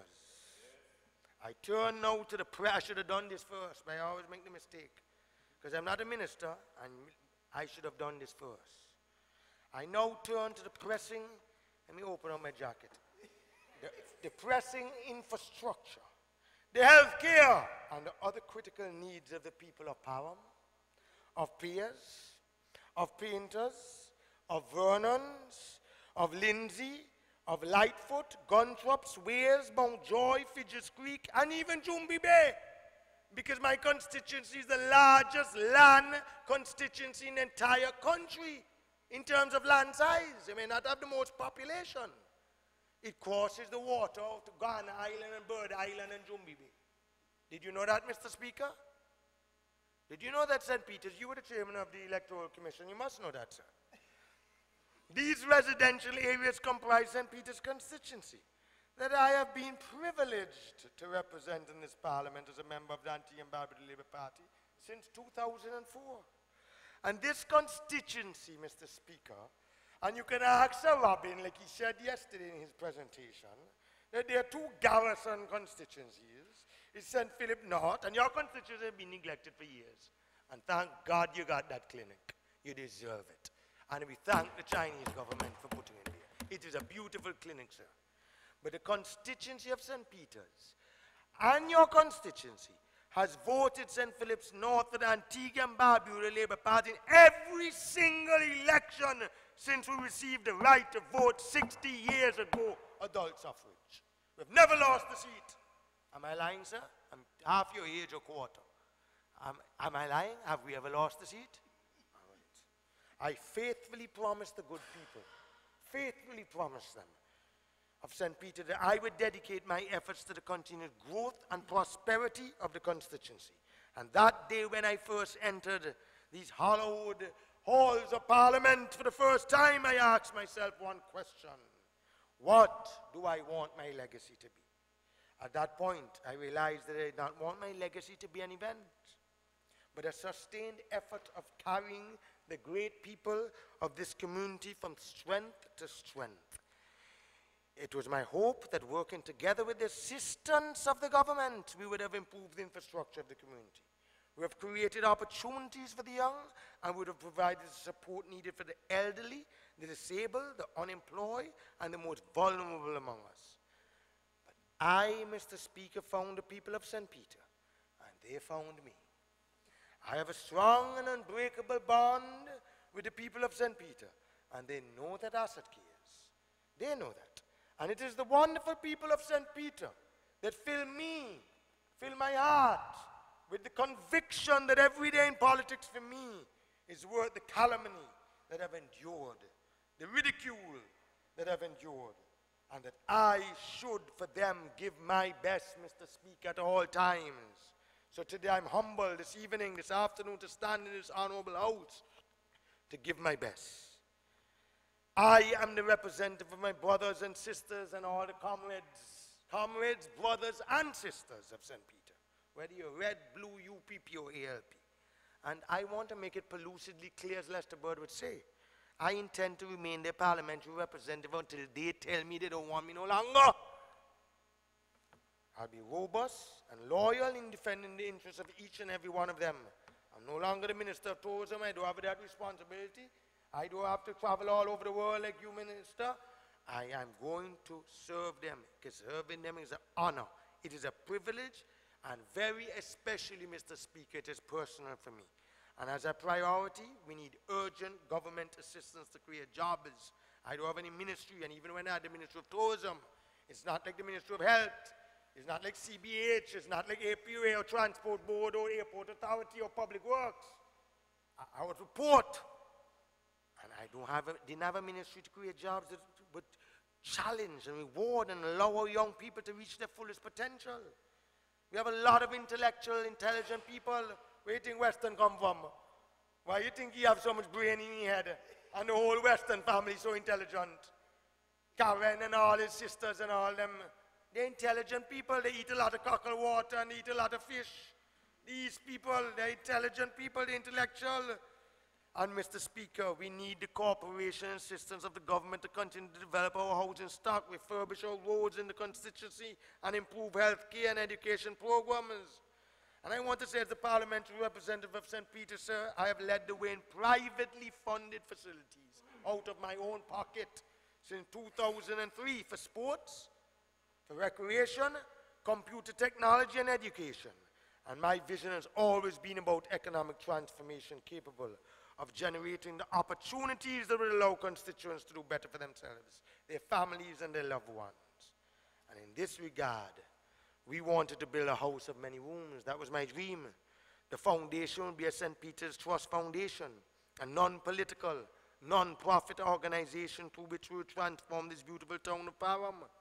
Mr. Speaker, Lester Bird had commissioned the OAS since 1980-something to do a whole study on the revitalization of Parham Town as the first town, and the harbor, and restoring the cemetery and the church and the market and all of that. And the plan was twofold. We wanted to restore Parham to its former glory in the eyes of all Antiguans and Barbudans, while creating lasting employment and other economic opportunities for the people of St. Peter's. We help ourselves as much as we can. It's not saying government must do everything. The government cannot do everything. But even in the abundance of government development assistance, we are on our own. For example, Mr. Speaker, we got a cabinet decision to use 3 acres of land in Parham for a multi-purpose recreation educational center. We got this cabinet decision over 2.5 years ago when I sat in cabinet for both the youth and the elderly in the constituency, sir. And it will provide for a 150-unit computer clinic to replace the computer facility that was burned to the ground in the 2009 elections. A modern library, sir. Night classes to teach a range of subjects. A daycare center. We used to have a government daycare center that's gone to the ground. A senior citizens recreational center. And the preliminary estimated cost is, Mr. Speaker, is $2.4 million. And I'm not going to beg nobody for it. I'm not begging the government to build it. I will build it. I'm asking the government to transfer the land to a trust, not to Asot Michael. And Prime Minister Brown have agreed in the cabinet. But how will we ever accomplish any of this without the cooperation and assistance of the government? The Pears Clinic has been shut down. By the way, before I move on to that, the good minister, the Honorable Member St. John's Release, she gave me a word yesterday that leave it to her. And I know she's a woman of integrity and a woman of action. And I would like to congratulate you on your speech and your debate in Parliament, Lady Maria Brown. Honorable Member for St. John's Release, to you, Mr. Speaker. 2 acres is not enough. We need 3, and the cabinet decision said 3. They can't determine, the burden them can't determine that they only want 2. We need parking. It's a $2.4 million complex, and it's not going in Asot Michael name. And the cabinet decision also was one for Pears for 2 acres. The one for Parham was for 3 acres. I have the cabinet decision, sir. It's 2.5 years old. We need parking. It's a multi-purpose facility, daycare, care for the elderly, recreational center. We have the concept, not the drawing. Seku. Yeah, okay. But they tell me that is the minister put a stop on it. That's what the chief lands officer told me. Told me so there before yesterday, and I told the minister told me absolute nonsense. Absolute nonsense. Okay, an acre, but we give the brewery 7 acres that can't come off the ground. In my constituency, 7 acres for 99 years. But this is for the people of said this not going in Asot Michael name. The government can set up, if you don't believe me, a St. Peter's Trust. All right, well, all right, okay, but turn it in after 2.5 years. Mr. Prime Minister, $2.5 million will top in my bank account, and the people of St. Peter's will suffer. I'm not justifying nothing, so with the greatest respect. After waiting 2.5 years, I'm now being told by the Chief Lands Officer, and now the Prime Minister telling me to justify it and to hold off. But I justified it. That's why the cabinet gave 3 acres 2.5 years ago, Mr. Prime Minister. You were the head of cabinet. You gave it. It's not I gave it. Anyway, I bless that. My minister, I'm going to coordinate with the minister, send the proposal, and do what you say, Mr. Prime Minister. We will justify it. From 2004 to 2014, I watched the overall neglect and abandonment of the constituency. From 2004, 10 years under the UPP, I was victimized. My people were the first to be sent home down at the port, and at Public Works, William and Daniel victimized them. You know that, Mr. Prime Minister. And I watched the overall neglect and abandonment as UPP political punishment for voting preference in a parliamentary democracy because they voted for me. And you know that. And in 2011 budget debate, 8 years ago, I complained in this honorable house that St. Peter's has become the most run-down, ramshackle, and decrepit constituency in Antigua and Barbuda. There was no public assistance. The public infrastructure into total disrepair, and vital community services like health care, education, and sports continue to be neglected. There's not one red cent under the UPP of tax dollars paid by the constituents. They pay taxes like everybody else. It's put back in the area for their benefit. That the football field in Piers was not in use. The Param basketball court was dilapidated. It graduated into the category of forest where farmers were tying their hungry goats. The MP had to spend $1,700 a month. I had to cut the field for over 10 years because the Ministry of Sports refused. He's still be in government now. The Ministry of Sports don't cut my field. I have to cut it every month. And they cut everybody else's field. I have to buy the lights on the basketball field and the football field. How can that be right? How can that be right? The Ministry of Sports, I'm sorry, the minister is not here, Mr. Speaker. I mean, he's also refusing to replace the lights on the basketball court and the football fields. What about the $800,000 fence that UPP put up? Not us, UPP around Param football field. It fall down, and those responsible for fixing it, they were totally unconcerned. 8 years ago, I'm not saying this is under the ALP, 8 years ago. And CBH did not even clean and disinfect the gutters. That's all what I went through for 10 years. Mr. Speaker, I got no assistance under the UP from 2004. The constituents of St. Peter were the first to be sent home by CBH, by the port, by public works. And they survived by the grace of God, and they survived, and they were lucky that they had a representative that had a little bit of money that could help them. It's not right, it's not fair. They pay taxes like everybody, and I complain each time about the crass victimization of the community of people, all because of the political preference of the majority of its voters to vote ALP. They not just only voted me, you know, Mr. Speaker. Through you, Mr. Prime Minister, they voted for you and the Labour Party. They voted for the Labour Party representative. Come on, man. We have a Christian duty to stop it immediately. This is not about Asot Michael. You're not making me suffer. When I'm sick, I go to Mayo Clinic because I have the money to go to Mayo Clinic or to Miami. The constituents in Piers can't even go to a clinic in Piers, and I've been complaining to my good friend St. Mary's North for 4 years. 4 years. You tell me you don't have no money. No, cut that note. And now 2 days ago, you tell me I start Param. We just fixed Param how long ago? Come on, man. And how you fix it, Mr. Speaker? He fixed it, Mr. Speaker, through you. He fixed it, Mr. Speaker. How he fix it? How you fix it? It's fixed? Let's go up there. The standing orders of this House do not permit that sort of presentation. And you cannot tell me, you've told me you're 19 years in the House, and you cannot tell me that you can think that that's appropriate. However, be that as it may, you're 5 minutes over your time already.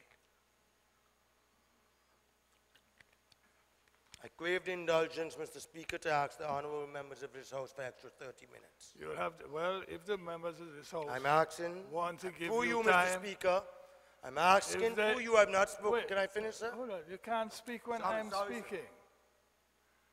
If the members of the House want to give you time to speak, you may do so. They may do so. And then they'll have to decide how much. However, let me just put the House on notice that any extra time cannot be spent unless it conforms with the budget debate as stipulated by the rules. It will. I'm in the budget debate. Well, so far it has been, and I am going to read it. Don't speak when I'm speaking, please. All right? 63, 3. And it is a mandatory. The debate on the second reading of the bill shall be confined to the financial and economic state of the territory and the general principles of government policy and administration as indicated in the bill and the estimates. Now I've drawn that to another member of the House, and I've said it to the other other members of the House, and I'm now saying it to you because you were absent. Have you got your standing orders there? No, sir. No, sir. So that I'm just saying, the House gives you time, that's the House's prerogative. However, if when you get the time, you are not going to confine to the financial and economic state of the territory and the general principles of government policy and administration, as indicated in Hill and Smith. Now, I want to tell you that Robin, everybody have spoken their constituency. Now he's telling me I must go back to the budget. So let me go home. I'm telling you what? He's speaking.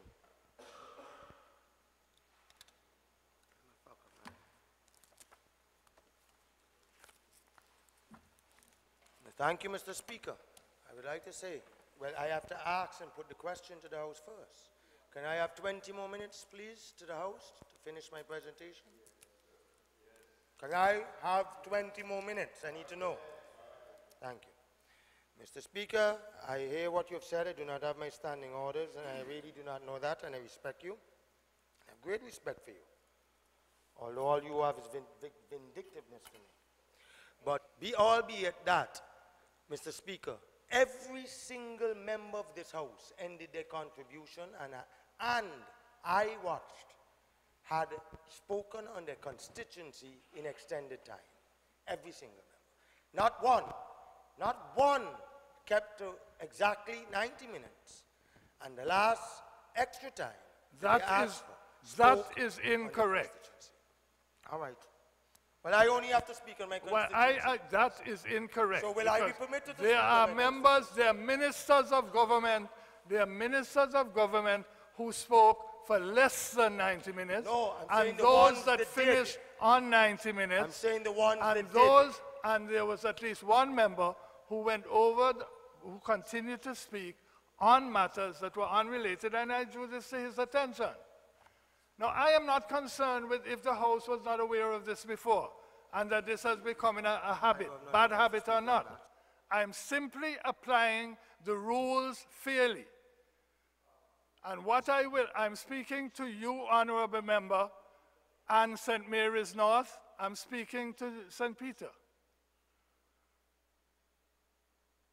And when I apply the rules fairly, I am not going to be bullied.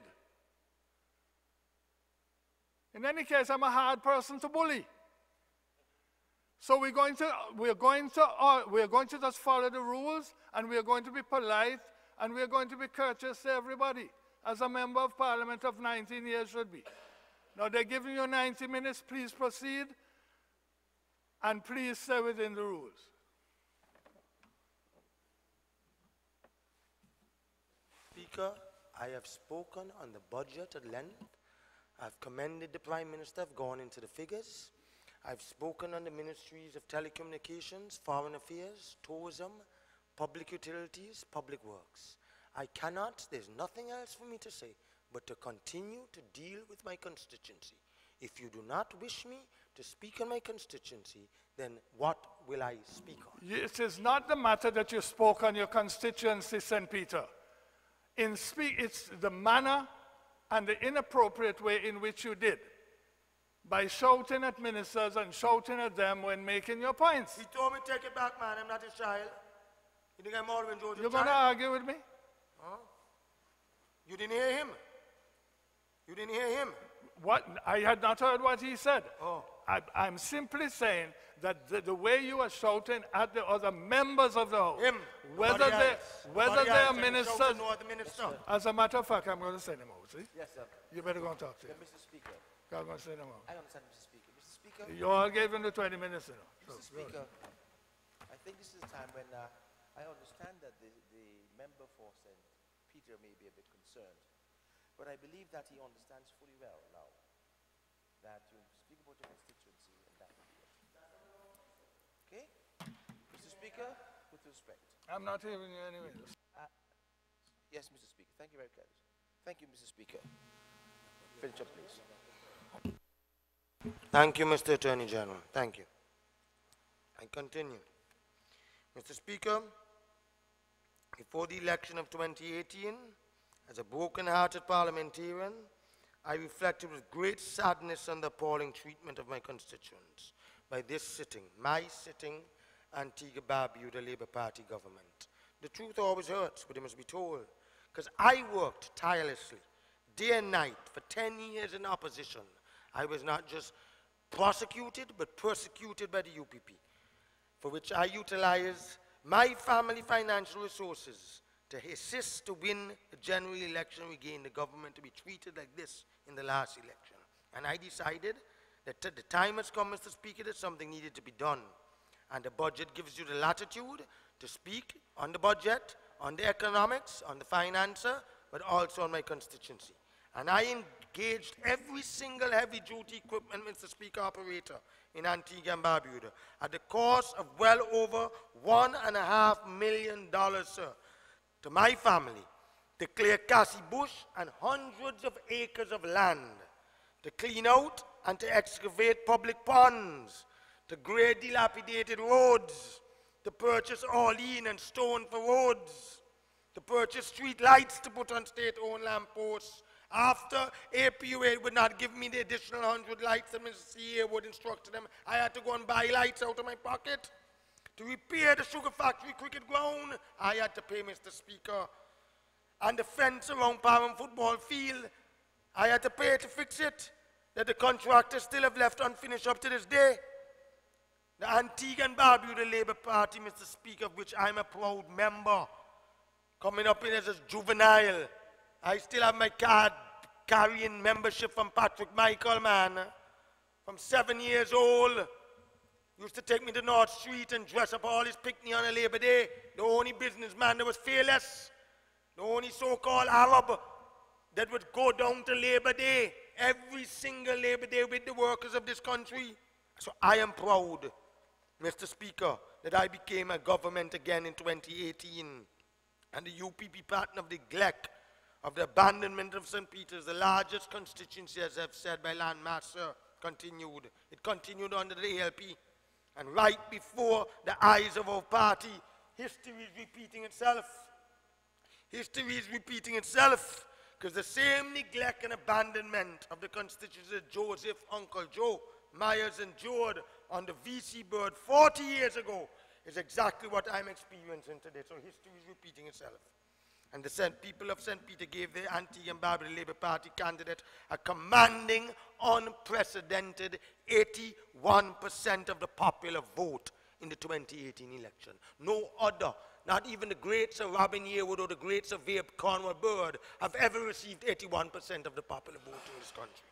Never. And the St. Peter's delegates, I remind my esteemed leader and Prime Minister, so let me tell you, I'm not blaming the Prime Minister, but ultimately the buck stopped with him, but I'm not blaming him. He's not the Minister of Public Works. He's not the Minister of APUA. He's not the Minister of Health to go and fix clinics. The Prime Minister proved in Cabinet, he proved in Cabinet, Mr. Speaker, the clinics, he said how much money? 200,000 easy could have fixed the clinics. 200 is not to build a clinic for $5 million. Don will remember for St. John's Wool North, my esteemed friend, multi-million-dollar clinic. He only ran once. I ran 4 times. This is the 5th time I'm going to run. And I want to remind the Prime Minister, I know you won't get vexed with me if I say it, Mr. Speaker, that the St. Peter's delegates voted unanimously by block, by show of hands. They were not afraid with no secret ballot at the 2 conventions in which he contested the leadership of the party. So what makes the constituents of St. Peter's? He have a special love with them. He used to come up and speak with them and go into the town hall meetings with them. He has a special bond to with them. But what makes the constituents of St. Peter so different from all the other citizens of Antigua and Barbuda? What justifies, Mr. Speaker? That's what I'm asking. Maybe I'm a little too passionate, but the Honorable of St. Mary's not think that he can bamboozle me, Mr. Speaker. Go and do some putty and paint, a little plastering, and tell me that is your clinic? And send some CBH workers? He's not going to insult me like that. Under my dead body, Mr. Speaker, it's going to happen. If I have to go and picket his office every day, I will go. I will do it. But the Prime Minister, he don't fire me twice. He can't fire me 4 times. Okay. And the Prime Minister is not going to fire me for standing up for my constituents. And the Prime Minister not going to tell me get out the Labour Party because I'm standing up for my constituents, because I know Gaston Brown is a fair-minded person. But I am asking in this parliamentary democracy, sir, why we can't have equitable public resources being shared. I have some serious concerns about the housing project also in Painters, Mr. Speaker, and the extent to which it's benefiting the constituents of St. Peter's. The Honourable Prime Minister told Mr. Bernard Gardner, sir, the then former Executive Director of National Housing, wherever housing developments, I remember him saying that, are being constructed, that the Member of Parliament, the parliamentary representative, should be consulted for the area at all times and should be given priority in the allocation of the homes. That don't mean that I must get all the homes. That don't mean I must get 75 because you have other Antiguans. I have sent letters there for policemen. Look at one of them sitting there. Up to now we can't get the house. I've sent for firemen, for teachers, because people from all over Antigua come to me. So it's not just Param people I want to get the houses. But it's the disrespect, it's the disdain that we've met it out, and the Prime Minister called him on the phone and said, listen man, anyway we are doing housing development, the constituency or parliamentary representative consulted must be given priority and know who you're allocating the houses to. Not that the parliamentary representative must take up the 170 houses. How could I do that? That can't be fair. That would be greed on my part. So I fully understand this does not mean that the MP should get greedy and expect that all his supporters will get houses. I don't expect that. That's what I've been saying. But I've not been consulted. I've sent hundreds of Antiguans, Mr. Speaker, including civil servants, teachers, policemen, firemen, to get houses who I know qualify. They have the means, they have the financial means to pay for their mortgages to the national housing. And now, my dear friend that I lobby, my dear friend, Mr. Speaker, that I lobby, the St. Philip's North and myself, Mr. Telly Cornelius, he treated me worse than Gardner. So I don't know if it's maybe Cavalier he drink or beer. I don't know which one it is. But I get treated worse. So it's better. No, you really expect me, under the rules, to countenance that kind of remark. What's that, sir? The remark you just made. Okay, I take that back. I'm sorry. I apologize. That was just in jest, sir. I apologize. I take it back. Mr. Cornelius is a man of integrity. I'm just saying, I don't know what it is. And listen, it's not because I'm not a minister, you know. When I was the Minister of Investment and Trade, 5 appointments he made with me, right up in this Parliament building, my office was saying, he don't show up. He don't show up. So far, a few of my constituents have received calls, I must say, from Beverly Percival, and letters from the National Housing, to say that they've been allotted a house of painters. I think it's 170 houses, Mr. Prime Minister. I'm not even sure. 170, sir? 170? And they're going to, but that includes the second phase, or that's the? That includes second phase. So the first phase is how much? 80. Well, out of the 80, my dear Lady Brown, honorable for you, Mr. Speaker. Honorable Prime Minister, I received 30 of them. Would you kindly refrain from talking and cross-talking, which is contrary to the Sorry, rules? sir. I am on the rules tonight. I'm in school. Sorry, sir. Honorable member for St. John's Wool East, Lady Brown, I know, and I have confidence through the Honorable Speaker, that you will right this wrong. I know that, because you're a fair woman. But I listened with interest as my colleagues reeled off about the infrastructure, the health care, the social service improvements in the constituency, the amazing road works, for example, St. John's City West, St. John's Rural East, St. John's Rural North. The AUS students, Mr. Speaker, they have a beautiful concrete sidewalk that going just for the AUS students to walk, a Jabberwock. And they have money. And the parents have money. And my poor people up in middle ground, up to now I can't even get the road fixed to go to my dear constituent, Mr. Lennox Wester. I can't get water up there for the farmers. But I have confidence that the new minister, Mr. Speaker, he's the first minister in 14 years to grade the roads in Maryground. And he started putting all the oil in. He done grade all them. And I want to thank you, sir, for grading them. And I know you're a true power man. You know that injustice has been done. And you don't love injustice, you don't love ugly. And whether you're a friend with me, and when you wanted to run with me, Mr. Speaker, and run against me and I bang him off, Mr. Speaker, he loved Parham, he's from Parham, Mr. Speaker, and he give me it.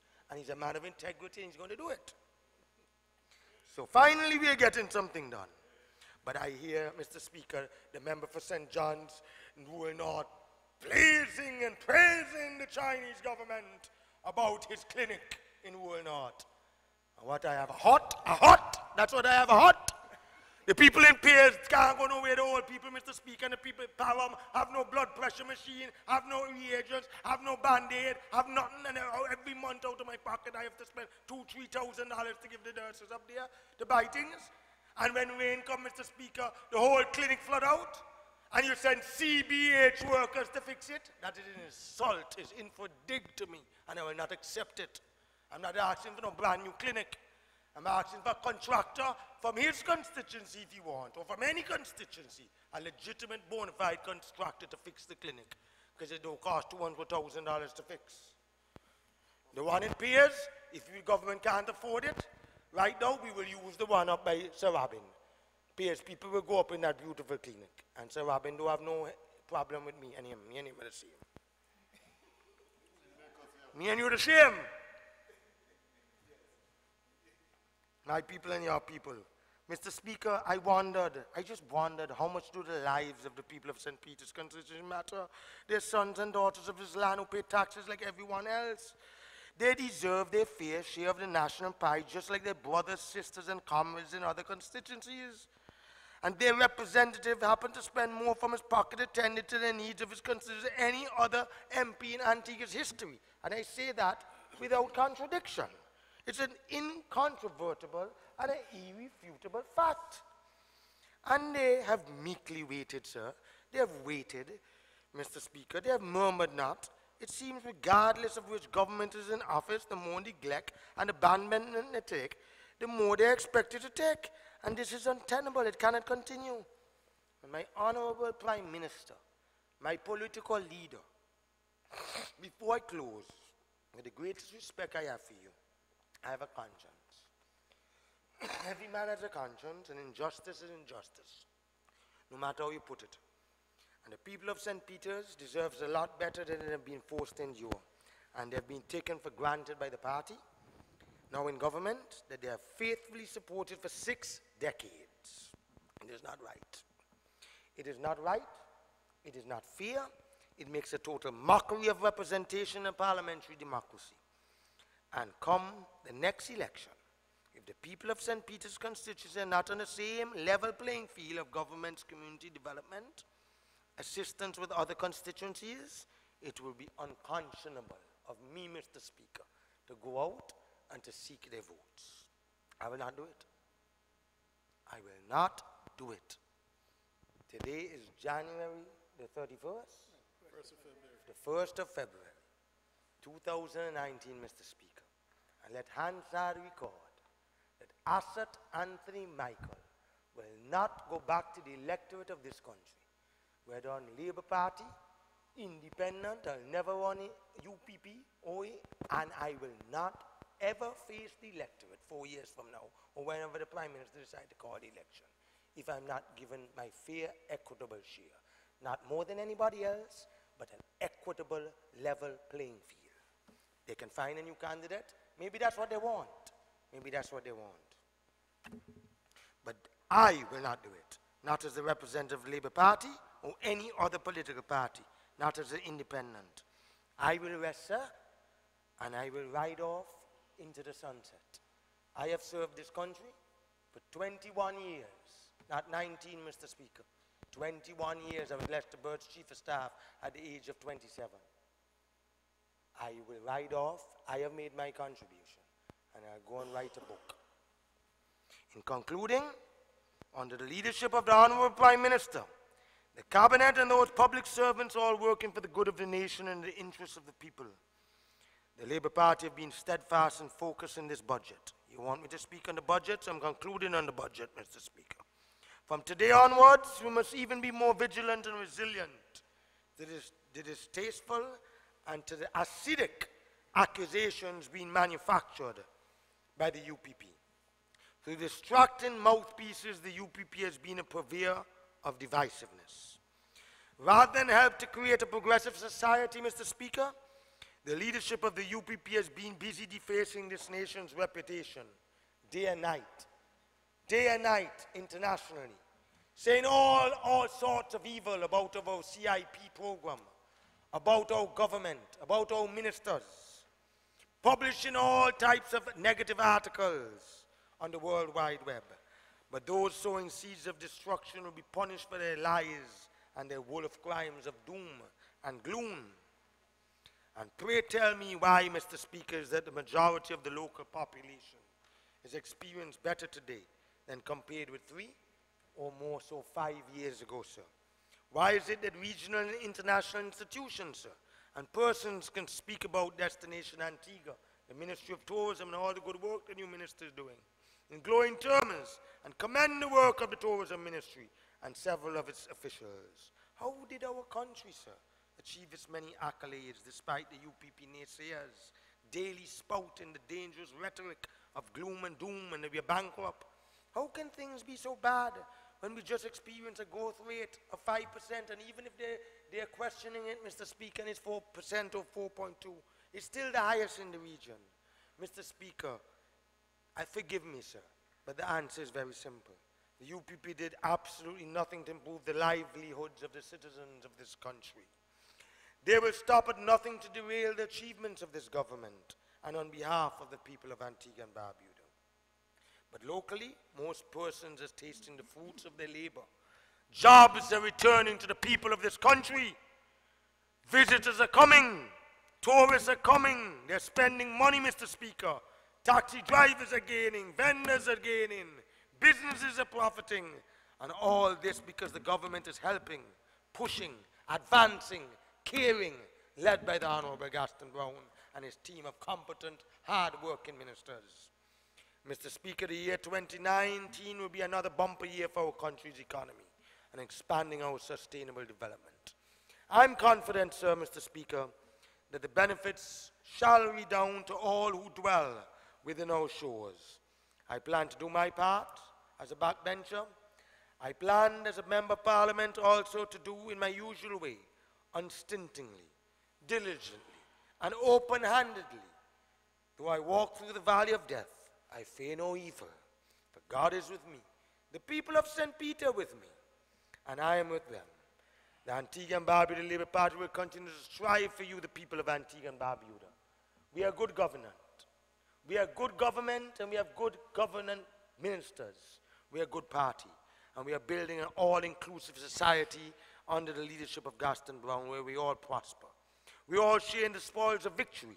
But all I ask those who are on the outside peeping in, though mischief may be on their minds, Mr. Speaker, say every night when you go to bed, Lord, if there's any good that I can do, let me do it now, if I may never pass this way again. Mr. Speaker, we were sent to this house to do good for the people of this country. Sent to this house to do good and to empower them. Mr. Speaker, we are not going to be here forever. We are not going to be here forever. We may be here for a long time. So I am truly honored to have made an impact on the life of this nation over the last 21 years. And may God continue to bless us as a nation and take us to the promised land. One day coming, we shall sing promises made, promises kept.